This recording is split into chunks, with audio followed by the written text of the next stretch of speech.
আলহামদুলিল্লাহি জামিয়া ওয়াসসালাতু ওয়াসসালামু আলা মান লা নাবিয়্যা বা'দা আম্মা বা'দু ফাআউযু বিল্লাহি মিনাশ শাইতানির রাজীম বিসমিল্লাহির রহমানির রহিম শাহরু রমাদানাল্লাযী উনজিলা ফীহিল কুরআন হুদাল লিন-নাসি ওয়া বায়্যিনাতিম মিনাল হুদা ওয়াল ফুরকান। সুপ্রিয় দর্শক মণ্ডলী, আমরা যে মাসটি অতিবাহিত করছি সেই মাসকে বলা হয় কোরআন নাজিলের মাস। আল্লাহ রাব্বুল আলামিন এই মাসকে অত্যন্ত সম্মানিত করেছেন। তার অন্যতম কারণ হচ্ছে এই মাসে আল্লাহ তাআলা কোরআনুল কারীম নাজিল করেছেন। কোরআনের সংস্পর্শে যাওয়ার কারণে পৃথিবীর অসংখ্য মানুষ দামি হয়ে গিয়েছে। কোরআনের সোহবতে যেই যাবে আল্লাহ তাআলা তার ইজ্জত বাড়িয়ে দিবেন। যেহেতু এই মাসে আল্লাহ সুবহানাহু ওয়া তাআলা কোরআনুল কারীম নাজিল করেছেন, এজন্য এই মাসের সম্মানও আল্লাহ তাআলা বৃদ্ধি করে দিয়েছেন। তো আজকে আমরা সংক্ষিপ্ত আকারে কথা বলবো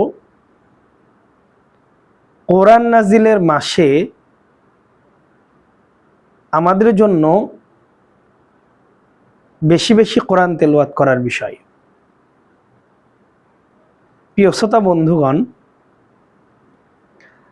আল্লাহ সুবহানাহু ওয়া তাআলা কোরআনুল কারীমের মধ্যে ইরশাদ করেন, শাহরু রমাদানাল্লাযী উনজিলা ফীহিল কুরআন হুদাল লিন-নাসি ওয়া বায়্যিনাতিম মিনাল হুদা ওয়াল ফুরকান। এই হলো সেই রমজান মাস যে মাসে আল্লাহ সুবহানাহু ওয়া তাআলা কোরআন নাজিল করেছেন মানুষের হেদায়েতের জন্য এবং সত্য এবং মিথ্যার মধ্যে পার্থক্য করবার জন্য। তো আমরা বুঝতে পারলাম যে এই মাস হচ্ছে কোরআন নাজিলের মাস। তো কোরআন নাজিলের মাসে আমাদেরকে বেশি বেশি কোরআন তেলাওয়াত করতে হবে। আল্লাহ রাসূল সাল্লাল্লাহু আলাইহি ওয়াসাল্লাম এই পৃথিবীকে যে পরিবর্তন ঘটিয়েছেন তার অন্যতম যে মিশন ছিল সেই মিশন হচ্ছে ইয়াতলু আলাইহিম আয়াতিহি, আল্লাহ তাআলার কিতাবের তেলাওয়াতের মাধ্যমে আল্লাহর নবী রাহমাতাল লিল আলামিন পৃথিবীর মানুষের মধ্যে পরিবর্তন ঘটিয়েছেন। আমরা যদি একটি বিষয় বুঝি তাহলে বিষয়টি আমাদের জন্য অত্যন্ত সহজ হয়ে যাবে যে মুহাম্মদ আরবি সাল্লাল্লাহু আলাইহি ওয়াসাল্লামকে আল্লাহ তাআলা এমন একটি জামানায় পাঠিয়েছিলেন। আল্লাহ রাব্বুল আলামিন বলেন, হুয়াল্লাযী বাআসা ফিল উম্মিয়্যিনা রাসূলাম মিনহুম ইয়াতলু আলাইহিম আয়াতিহি ওয়া ইউযাক্কিহিম ওয়া ইউআল্লিমুহুমুল কিতাবা ওয়াল হিকমা। যে আল্লাহ তাআলা উম্মীদের মাঝে তাদেরই পক্ষ থেকে আল্লাহ তাআলা উম্মীদের মাঝে তাদেরই মধ্য থেকে একজন রাসূল প্রেরণ করেছেন, যে রাসূল পৃথিবীতে এসে ইয়াতলু আলাইহিম আয়াতিহি, আল্লাহ তাআলার আয়াত তেলাওয়াত করে মানুষকে শুনিয়েছেন, ওয়া ইউযাক্কিহিম, এবং মানুষদেরকে পবিত্র করেছে, ওয়া ইউআল্লিমুহুমুল কিতাবা ওয়াল হিকমা, ও মানুষদের কিতাব এবং হিকমা শিখিয়েছেন। তো প্রিয় শ্রোতা বন্ধুগণ, তো আল্লাহর রাসূল সাল্লাল্লাহু আলাইহি ওয়াসাল্লামকে আল্লাহ তাআলা কয়েকটি মিশন নিয়ে পৃথিবীর মধ্যে পাঠিয়েছেন। তার মধ্যে অন্যতম হচ্ছে আল্লাহ তাআলার কিতাবের তেলাওয়াত। আল্লাহ রাব্বুল আলামিন নবীজিকে এমন একটি সময়ে পাঠিয়েছেন, এমন এক জাহিলি যুগে পাঠিয়েছেন, যেই যুগের মানুষ এত পরিমাণ জাহিলিয়াতের মধ্যে নিমজ্জিত ছিল যা কল্পনার বাহিরে। সাধারণ তুচ্ছ কোনো বিষয় নিয়ে ওই জামানায় এমনভাবে যুদ্ধ শুরু হয়ে যেত যে ওই যুদ্ধের মেয়াদ হতো 100 বছরেরও বেশি। মানুষ উটের পানি পান করাকে কেন্দ্র করে একজন আরেকজনকে হত্যা করে ফেলত। আল্লাহ রাসূলকে আল্লাহ তাআলা এমন এক জামানায় পাঠিয়েছিলেন যে জামানার মানুষ এত জাহিলিয়াতের মধ্যে নিমজ্জিত ছিল, তুচ্ছ কোনো বিষয় নিয়ে একজন অপরজনের রক্ত নিতে দেরি করত না, হত্যা করে ফেলত। একজন অন্যজনকে হত্যা করত এই ভেবে যে ওই গোত্রের সাথে আমাদের গোত্রের লোকদের দুশমনী আছে, তাই তোমাকে হত্যা করে ফেললাম।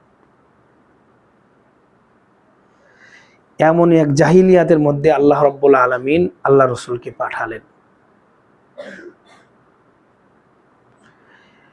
এই জাহিলিয়াতের মধ্যে আল্লাহ রাসূল সাল্লাল্লাহু আলাইহি ওয়াসাল্লাম এসে কেমন পরিবর্তন ঘটিয়েছেন, কেমন পরিবর্তন আল্লাহ রাসূল পৃথিবীতে আসার পরে এমন পরিবর্তন ঘটিয়েছে যে ওই জামানার মানুষ প্রতিশোধ নেওয়ার জন্য একজন অপর ভাইয়ের রক্ত প্রবাহিত করত, হত্যা করে ফেলত। আর আল্লাহ রাসূল সাল্লাল্লাহু আলাইহি ওয়াসাল্লাম পৃথিবীতে আসার পরে মানুষদের মাঝে এমনভাবে তার উম্মার মাঝে পরিবর্তন ঘটিয়েছে যে একজন মুসলমান অপরজনকে বাঁচানোর জন্য নিজের জীবন দিয়ে দিত। যে জাহিলি যুগের মানুষ নিজের তৃষ্ণা নিবারণ করবার জন্য অন্যের রক্ত দিয়ে নিজের তৃষ্ণা নিবারণ করত। আর আল্লাহ রাসূল সাল্লাল্লাহু আলাইহি ওয়াসাল্লাম পৃথিবীতে আসার পরে এমন পরিবর্তন ঘটিয়েছেন যে নিজে মৃত্যুবরণ করেছে, তবুও মুসলিম কোনো ভাইকে মৃত্যুবরণ করতে দেন নাই, কষ্ট করতে দেন নাই, এমন পরিবর্তন ঘটিয়েছিলেন। ছোট্ট একটি হাদিস থেকে উদাহরণ দিলে বুঝবেন। আল্লাহ রাসূল সাল্লাল্লাহু আলাইহি ওয়াসাল্লামের সাহাবীরা যুদ্ধের ময়দানে ছিলেন। এক পর্যায়ে যুদ্ধ চলাকালীন সময়ে এক প্রান্ত থেকে কিছু মানুষ পানি পানি করে চিৎকার দিতে লাগলেন। তো একজন সাহাবী দৌড়িয়ে চলে গেলেন ওই পিপাসিত ব্যক্তিকে পানি পান করানোর জন্য। তো পিপাসিত ব্যক্তিকে যখন পানি পান করাবেন, এমন এক মুহূর্তে অপর প্রান্ত থেকে আরেকজন সাহাবী পানি পানি করে চিৎকার দিতে লাগলেন। তো পিপাসিত ব্যক্তি যিনি পানির জন্য কাতরাচ্ছেন, পড়ে আছে, যাকে প্রাথমিকভাবে পানি দিচ্ছে, প্রথম যে ব্যক্তিকে পানি দিচ্ছে, ওনার কর্ণকুহরে যখন পৌঁছাইলো অপর আরেক ভাই পানি পানি করে চিৎকার করছে, তখন ওই সাহাবী বলল, যাও আমার ওই ভাইয়ের কাছে পানি নিয়ে যাও, আমার থেকে আমার ওই ভাইয়ের বেশি পানি পিপাসা লেগেছে। তখন দ্বিতীয় ব্যক্তিকে পানি পান করানো হলো। দ্বিতীয় ব্যক্তিকে পানি পান করিয়ে যখন প্রথম ব্যক্তির কাছে আবার ফিরে আসলো, যিনি প্রথমে পানি চেয়েছিলেন, এসে দেখলেন আল্লাহর নবীর ওই সাহাবী পৃথিবীতে আর জীবিত নাই, পানির পিপাসায় মৃত্যুবরণ করেছেন। মুহতারাম হাজরিন, আমি যেটা বোঝাতে চাচ্ছি যে আল্লাহর নবী কেমন পরিবর্তন ঘটিয়েছিলেন তার উম্মতের মাঝে, যে নিজে পানি না খেয়ে নিজের জীবনকে বিসর্জন দিয়ে অন্য আরেকজন মুসলিম ভাইয়ের জীবন বাঁচিয়েছেন এমন এক কঠিন মুহূর্তে। আল্লাহ রাসূল এমন পরিবর্তন ঘটিয়েছিলেন পৃথিবীর মধ্যে। এই পরিবর্তন কিভাবে ঘটিয়েছিলেন? 4টি মিশন নিয়ে রাসূল করিম সাল্লাল্লাহু আলাইহি ওয়াসাল্লাম পৃথিবীর মধ্যে আল্লাহ তাআলা যখন নবীজিকে প্রেরণ করলেন, যে আতলু আলাইহিম আয়াতিহি, প্রথম নম্বর মিশন হচ্ছে আল্লাহ তাআলার আয়াত তেলাওয়াত করে মানুষের মাঝে শোনানো। আল্লাহ রাসূল যে এত বড় পরিবর্তন ঘটিয়েছেন তার অন্যতম মাধ্যম হলো কোরআনের তেলাওয়াত। তেলাওয়াতে কিতাবুল্লাহ, তিলাওয়াতে কিতাবিল্লাহর যে মিশন আল্লাহ রাসূল পৃথিবীর মধ্যে শুরু করেছিলেন, পৃথিবীর মধ্যে মানুষের পরিবর্তন ঘটার অন্যতম কারণ হলো এই কোরআনের তেলাওয়াত। বর্তমান সময়ে দুঃখজনক হলেও সত্য, অনেক দায়ী এবং আলেমদের মুখ থেকেও শোনা যায় যে শুধু শুধু কোরআন তেলাওয়াত এটা কোনো ফায়দা নাই, আলিয়াউযুবিল্লাহ। তারা বলতে চাই কোরআনের অর্থ না বুঝলে, কোরআনের ব্যাখ্যা না বুঝলে কোরআন তেলাওয়াতের কোনো মূল্য নাই, আলিয়াউযুবিল্লাহ। অথচ তেলাওয়াতে কিতাবিল্লাহর যে পাওয়ার, এটার যে আজমত, এটার যে আল্লাহ তাআলা যে কারামত, আল্লাহ তাআলা এর মধ্যে যে গুণ এবং শক্তি দিয়েছে, একজন অবুঝ ব্যক্তির কাছেও যদি এই কোরআনের তেলাওয়াত করা হয়, অনর্গল তার চোখ দিয়ে পানি বের হবে, অনর্গল পানি বের হবে, একজন মানুষের মধ্যে পরিবর্তন চলে আসবে। তো কোরআনের তেলাওয়াত এমন দামি যে কোরআনের অর্থ না বুঝলেও মানুষের মধ্যে পরিবর্তন ঘটানো যায়।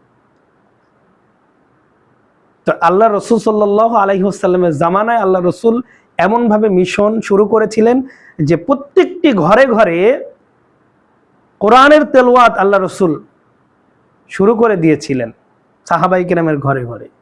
যে একজন সন্তান তার মায়ের উদর থেকে বের হওয়ার পরে তেলাওয়াতে কিতাবুল্লাহ, আল্লাহ তাআলার কিতাবের তেলাওয়াত তার কর্ণকুহরে পৌঁছাইতো, ওই সন্তানগুলো খাঁটি মানুষ হয়ে যেত, সোনার সন্তান হয়ে যেত শুধুমাত্র এই কোরআনের সোহবতের কারণে। প্রত্যেক ঘরে ঘরে কোরআনের তেলাওয়াত ছিল, যার কারণে মানুষের মাঝে পরিবর্তন ছিল। প্রিয় দর্শক, তো আল্লাহ রাসূল সাল্লাল্লাহু আলাইহি ওয়াসাল্লাম যে মিশন নিয়ে এসেছিলেন তার অন্যতম হচ্ছে কোরআনের তেলাওয়াত, কিতাবের তেলাওয়াত, কোরআনের তেলাওয়াত। কোরআনের তেলাওয়াত যে এত দামি, কেউ যদি অর্থ নাও বোঝে তাহলে তার মধ্যে পরিবর্তন আসে। ছোট্ট একটি এক্সাম্পল দিব, ছোট্ট একটি উদাহরণ দিব হাদিস থেকে। হযরত আবু বকর সিদ্দিক রাদিয়াল্লাহু তাআলা আনহু, তিনি যখন ইসলাম ধর্ম গ্রহণ করলেন, ইসলামের প্রচার প্রসার যখন শুরু হলো, হযরত আবু বকর কাফেরদের অত্যাচারের কারণে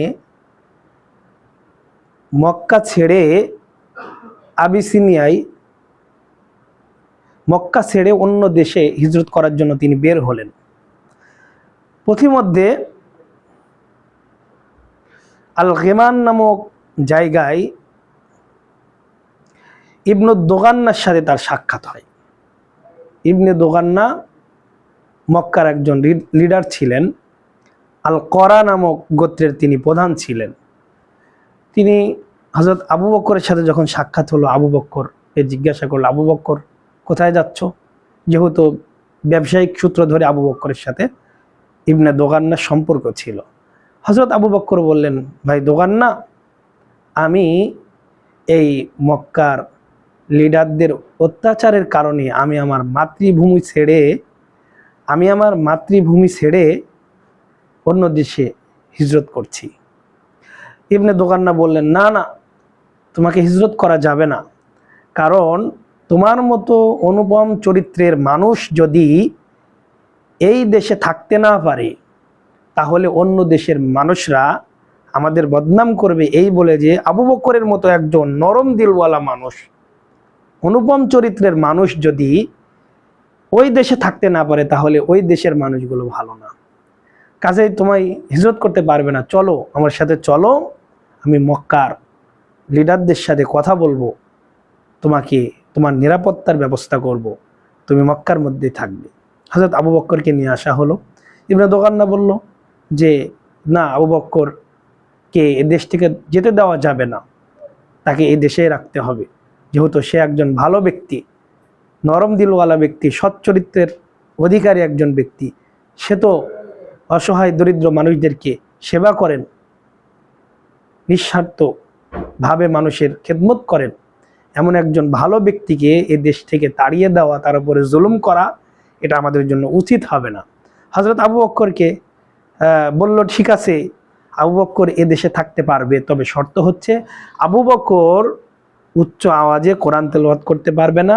আবু বকর কোরআন যদি তাকে তেলাওয়াত করতেই হয়, তাহলে সে তার বাড়িতে রুমের মধ্যে বসে কোরআন তেলাওয়াত করবে।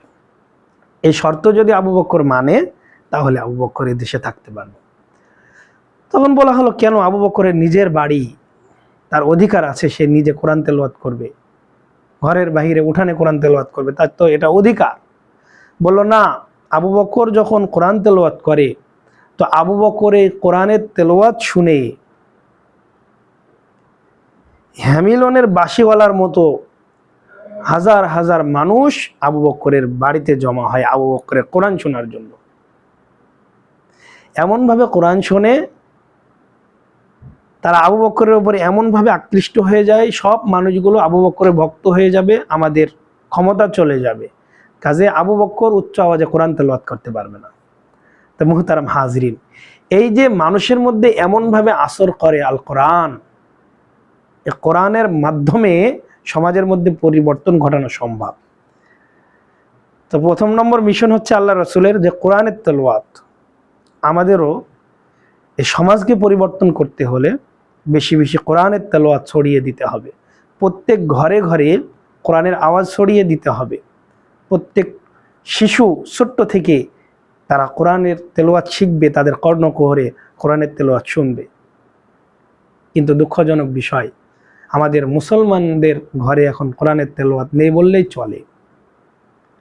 কোরআনের তেলাওয়াত না থাকার কারণে মানুষের মাঝে যে বিশৃঙ্খলা তৈরি হয়েছে, নৈতিকতার যে অবক্ষয় মানুষের মাঝে তৈরি হয়েছে, তা অত্যন্ত দুঃখজনক। তো মুহতারাম হাজরিন, সে জাহিলি যুগ আবার ফিরে এসেছে। যে আল্লাহ রসুলের প্রাথমিক জামানায় মানুষ যেমন জাহিলিয়াতের মধ্যে ছিল, কোনো কারণ ছাড়া একজন আরেকজনকে হত্যা করত, বর্তমান সময়ে আমরা দেখতে পাচ্ছি এই কোরআনের প্রচার প্রসার না থাকার কারণে মানুষ আজকে 5,000 টাকার জন্য অন্য মানুষকে হত্যা করে ফেলছে। জাহিলি যুগের মতো আমাদের মধ্যে যে অবক্ষয় শুরু হয়েছে, এটা অত্যন্ত দুঃখজনক। এজন্য আমাদেরকে বেশি বেশি কোরআনের তেলাওয়াত ছড়িয়ে দিতে হবে। আসুন, রমাদানুল মুবারকের অন্যতম আমল হচ্ছে বেশি বেশি কোরআন তেলাওয়াত করা। সালফে সালেহিনের জীবনে শোনেন যে তারা রমাদানুল মুবারকে কত খতম দিয়েছে। আর আমরা দুঃখজনক বিষয়, আমাদের সমস্ত কাজ হচ্ছে কিন্তু কোরআনের তেলাওয়াত হচ্ছে না। এই জন্য কোরআনের তেলাওয়াত আমাদেরকে বেশি বেশি করতে হবে। কোরআনের তেলাওয়াতের অর্থ না বুঝলেও সওয়াব আছে। সরকারে দু আলম নবী মুহাম্মদ রাসূলুল্লাহ সাল্লাল্লাহু আলাইহি ওয়াসাল্লাম বলেন, মান করা হারফাম মিন কিতাবিল্লাহ ফালাহু হাসানাতুন। যে ব্যক্তি আল্লাহ তাআলার কোরআন থেকে একটি হরফ পাঠ করবে, তার একটি নেকি আল্লাহ তাআলা দান করবে। আল হাসানাতু বিআশরি আমসালিহা, যে নেকির পরিমাণ হবে 10টি নেকির সমপরিমাণ।